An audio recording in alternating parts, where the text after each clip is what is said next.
Bismillahirrahmanirrahim. Assalamualaikum warahmatullahi wabarakatuh. Rabbi shrah li sadri wa yassir li amri wahlul 'uqdatam min lisani yafqahu qawli. Terima kasih atas waktunya. Pada pertemuan ketiga ini, tema kita adalah infak, zakat, infak, sodako, wakaf atau ziswaf, media kedermawanan umat Islam. Kurang lebih kita akan mendiskusikan dasar-dasar dari kedermawanan umat Islam dan ayat dan hadis dari setiap media kedermawanan umat Islam. Oke, selanjutnya ini adalah 5 hal ini yang akan kita diskusikan. Yang pertama, konsep dasar kedermawanan dalam Islam. Yang kedua, ayat dan hadis tentang zakat. Yang ketiga, ayat dan hadis tentang infak dan sedekah. Yang keempat, ayat dan hadis tentang wakaf. Dan yang kelima, ayat dan hadis tentang kurban. Langsung saja, pada pembahasan pertama, kita sedikit merefleksikan diri terlebih dahulu terkait konsep dasar kedermawanan yang diajarkan oleh agama kita atau agama Islam. Terkadang kita lupa untuk melihat bahwa sebenarnya nilai-nilai kemanusiaan sudah ada dan terlihat jelas dalam ajaran agama. Tidak hanya mengajak kepada keimanan saja, tetapi juga berjalan beriringan dengan nilai-nilai kemanusiaan. Saya pikir teman-teman sudah sering mendengar kredo Islam datang sebagai rahmat bagi alam semesta, atau singkatnya adalah rahmatan lil alamin. Konsep ini tidak berhenti pada tatanan teoritis saja, saya pikir. Banyak aktivitas atau ajaran-ajaran agama Islam yang mencerminkan hal tersebut. Seperti konsep seorang disebut mukmin kalau orang lain selamat dari perbuatan dan ucapannya, atau redaksi lain menyatakan seorang disebut mukmin kalau orang lain aman dari dirinya. Itu kan saya pikir juga sudah mencerminkan nilai-nilai kemanusiaan. Secara lebih rinci, kita bisa melihat konsep Islam rahmah itu dari sebuah hadis yang nilai-nilai kebaikannya bahkan masih relevan kita gunakan hingga saat ini ya. Ada beberapa hadis, atau di sini saya ingin menyampaikan satu. Tapi yang perlu saya garis bawahi dari hadis tersebut adalah beberapa anjuran dari Nabi yang menjelaskan bahwasannya siapa di antara orang mukmin yang paling dicintai adalah orang yang paling bermanfaat. Siapa orang yang paling dicintai, amalnya adalah orang yang dapat memberikan rasa tentram dan solutif, membebaskan dari hutang, menghilangkan rasa lapar bagi sesamanya, dan dapat menahan amarah terhadap sesamanya. Nah, selain itu juga ada salah satu hal yang cukup menarik di sini. Di hadis tersebut masih menjelaskan tentang membantu sesama itu lebih baik daripada berdiam diri di masjid. Yang perlu diperhatikan dan juga di garis bawahi, hadis tersebut menggunakan istilah saudara secara umum, saya pikir ya. Tidak spesifik dia berbicara tentang mukmin ataupun muslim, tetapi dia berbicara dengan bahasa akhi atau saudara. Kemudian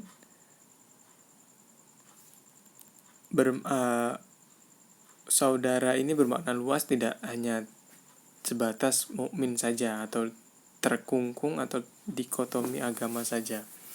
Nah, iman saya hadis tersebut dapat menggambarkan nilai-nilai kemanusiaan yang luhur dengan memposisikan saudara sesama manusia tanpa dibatasi oleh keyakinan. Nah, ada hal lain yang ingin saya tekankan. Satu hal lain itu adalah pembandingan kebaikan kegiatan sosial, yaitu membantu saudaranya lebih baik daripada ibadah yang bersifat individu di masjid itu menjadikan pesan terhadap kita bahwasannya kita harus lebih peka terhadap kondisi sosial yang ada di lingkungan kita. Tentunya beribadah di masjid di sini adalah beribadah sunnah yang sifatnya ya. Toh kegiatan ibadah yang bersifat wajib pun, sholat 5 waktu untuk di masjid pun tidak memakan waktu lama, saya pikir.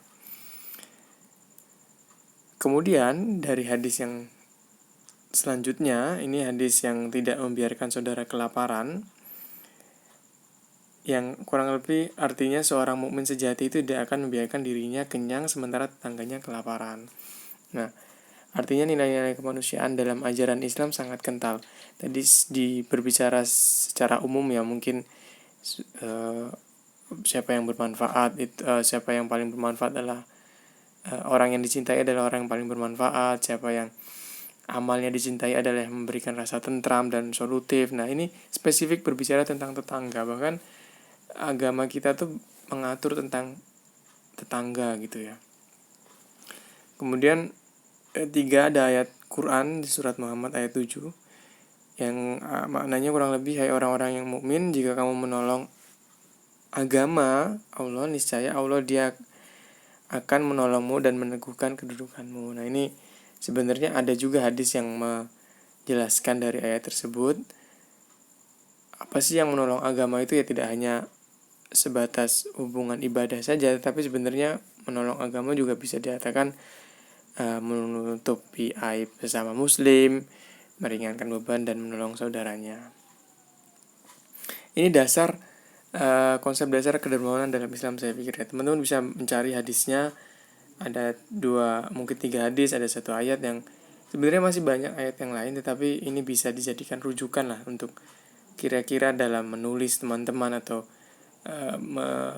berdakwah mungkin, ataupun menuliskan teks-teks pidato, mungkin ini bisa dijadikan dasar. Oke. Selanjutnya, masih dalam konsep dasar kedermawanan dalam Islam, di sini ada jenis-jenis filantropi. Teman-teman bisa melihat di sini ada beberapa tokoh yang cukup menarik dalam menginterpretasikan konsep dasar kedermawanan dalam Islam.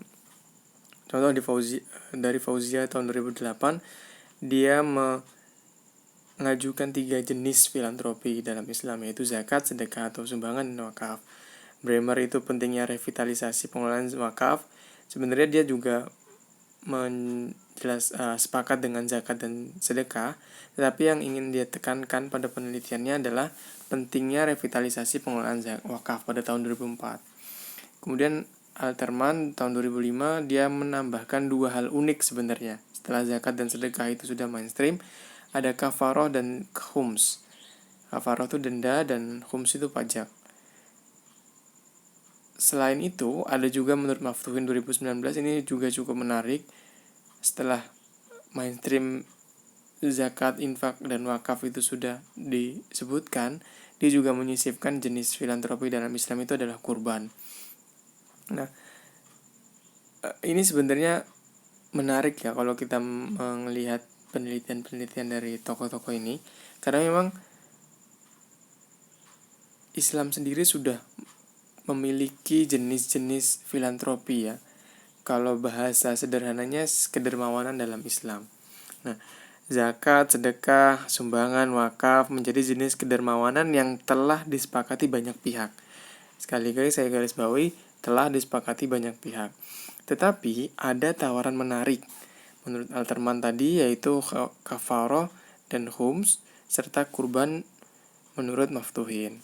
Nah, kenapa sih itu bisa dijadikan jenis filantropi ya? Karena memang ada potensi di sana. Kita bisa melihat kalau kafaroh itu kan denda atau melanggar nazar seseorang. Nah, jika ada seorang yang melanggar, umat muslim di dunia, umat muslim harus, jika umat muslim melanggar nazarnya, dia harus membayar denda. Nah, denda itu dianggap oleh Alterman itu sebagai bentuk kedermawanan, meskipun itu sulit diidentifikasi karena memang nadar itu biasanya hubungannya horizontal ya.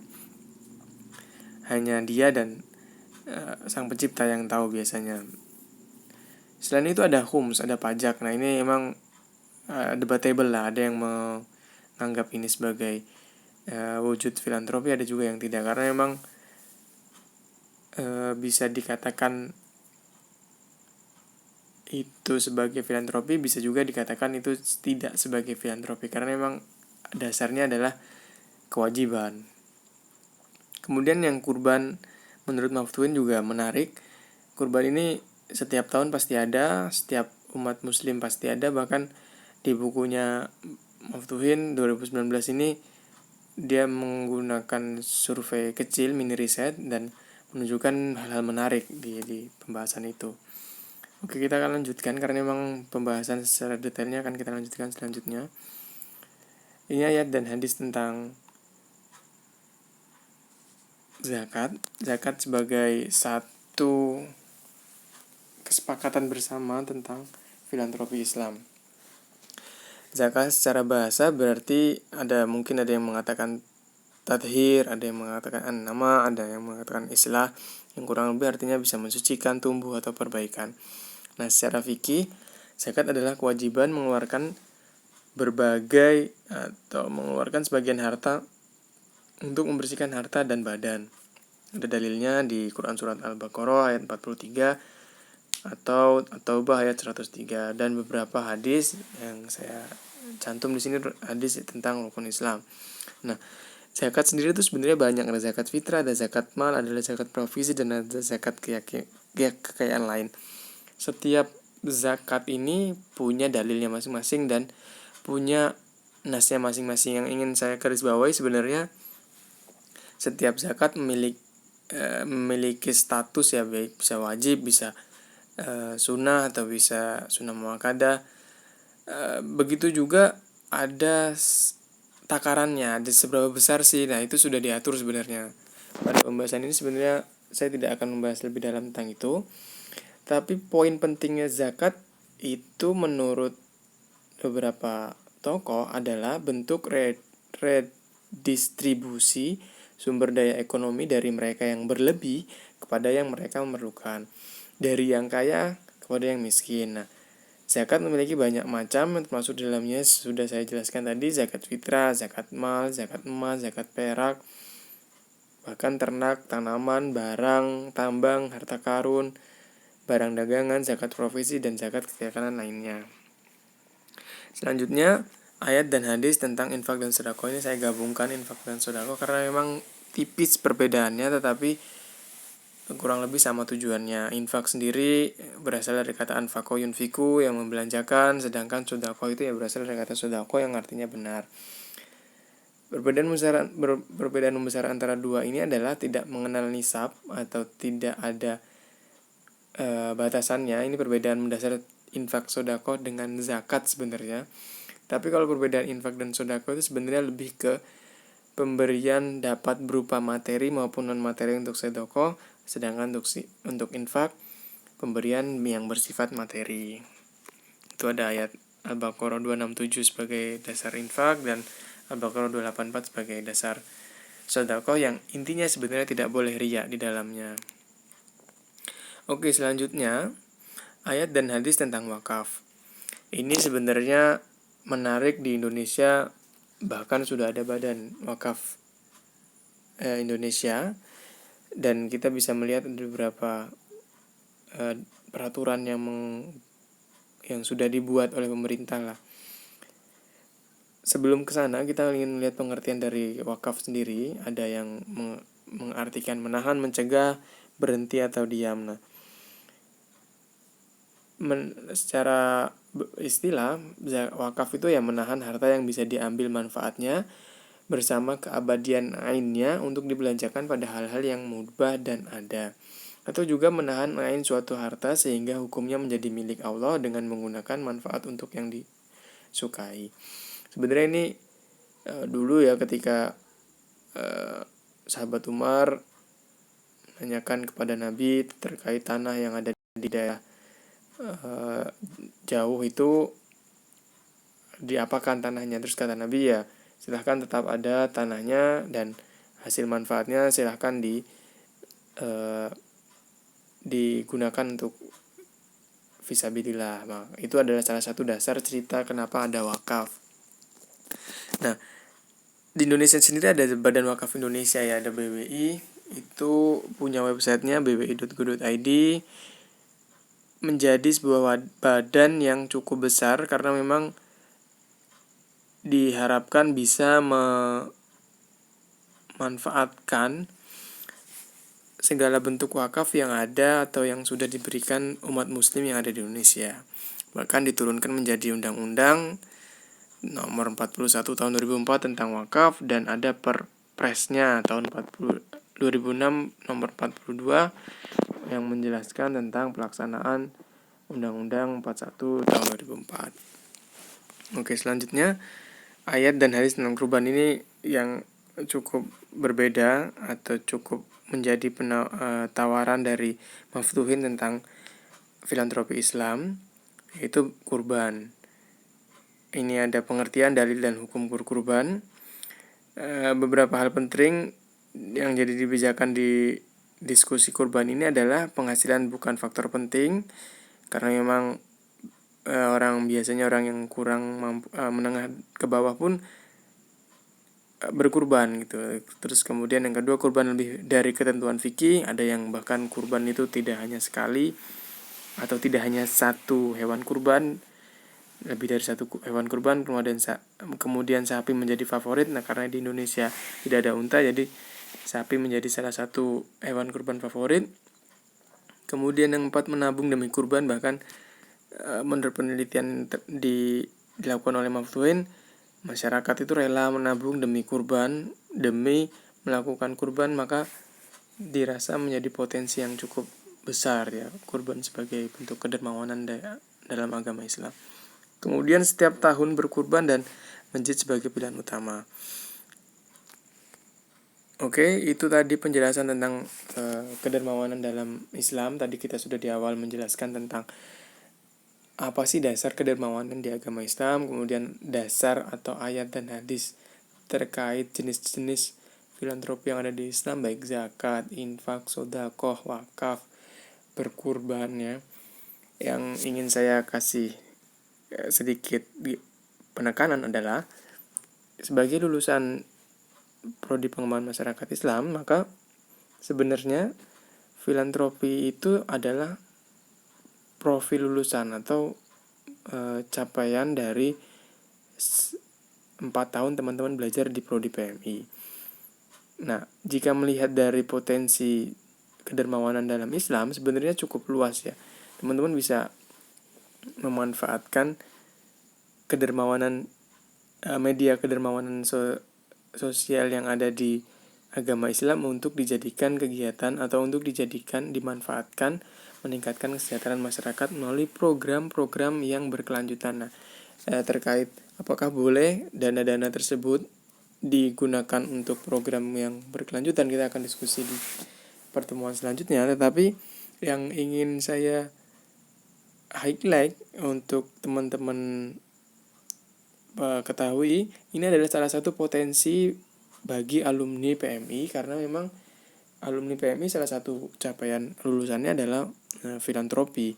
Teman-teman bisa berkecimpung di dunia ini dan menjadi bagian dari